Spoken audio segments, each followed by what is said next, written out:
കഴിഞ്ഞ ദിവസം ഇവിടെ ഉച്ച കഴിഞ്ഞ് കൊടുങ്കാറ്റാണോ ചുഴലിക്കാറ്റാണോ എന്നറിയാൻ പറ്റാത്ത അവസ്ഥയായിരുന്നേ. രാവിലെ മുതലേ മഴ വരുന്നത് പോലെ ക്ലൈമറ്റൊക്കെ ഒരു മൂടിക്കെട്ടിയ പോലെ ആയിരുന്നു.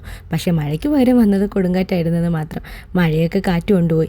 ഇവിടെ രണ്ടും കൂടി ബഹളമായിരുന്നു. പപ്പേനെ വരാൻ പറയാം അമ്മീന്നും പറഞ്ഞ്. പിന്നെ ഫോൺ വിളിച്ച് സേഫ് ആണെന്ന് അറിഞ്ഞപ്പോഴാണ് സമാധാനമായേ. ഇപ്പോൾ വന്ന പപ്പ പറന്നു പോകുമെന്ന് പറഞ്ഞപ്പോൾ രണ്ടും കൂടി ചിരിയായിരുന്നു. കിച്ചൺ സൈഡിലെ ഡോറ് ഓപ്പൺ ചെയ്യാനേ പറ്റുന്നുണ്ടായിരുന്നില്ല. ആ സൈഡിൽ നിന്നായിരുന്നു പ്രഷർ മുഴുവനും. അങ്ങനെ കാറ്റയ്ക്ക് ഒരുവിധം ഒതുങ്ങിയപ്പോൾ ഇതായിരുന്നു അവസ്ഥ. എനിക്ക് ക്ലീൻ ചെയ്യാനായിട്ട് നല്ലൊരു ജോലി തന്നെ ഉണ്ടായിരുന്നു. പെയിൻ്റൊക്കെ സ്ക്രാച്ച് ആയിരുന്നതൊക്കെ ഫുൾ ഇളകി വീണിട്ടുണ്ടായിരുന്നേ. അതിനൊപ്പം ഫുള്ള് പൊടിയും. പിന്നെ അങ്ങോട്ട് ക്ലീനിങ് പരിപാടിയായിരുന്നു. ഞാനാണെങ്കിൽ ഇവിടെ രാവിലെ ക്ലീൻ ചെയ്ത് ഇട്ടതായിരുന്നേ. പിന്നെ ഇനി പറഞ്ഞിട്ട് കാര്യമില്ലല്ലോ. പിന്നെ ഇടയ്ക്ക് വെച്ച് കറണ്ടും ഇല്ലായിരുന്നു.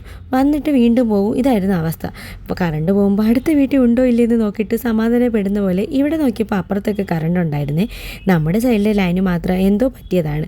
കറണ്ട് ഇല്ലെങ്കിലും പ്രശ്നമില്ല. പപ്പയ്ക്കും മക്കൾക്കും എന്തെങ്കിലും സ്പെഷ്യൽ മതി. അപ്പോൾ ഇരുട്ടും പഴംപൊരിയാണ് ഇന്നത്തെ സ്പെഷ്യൽ.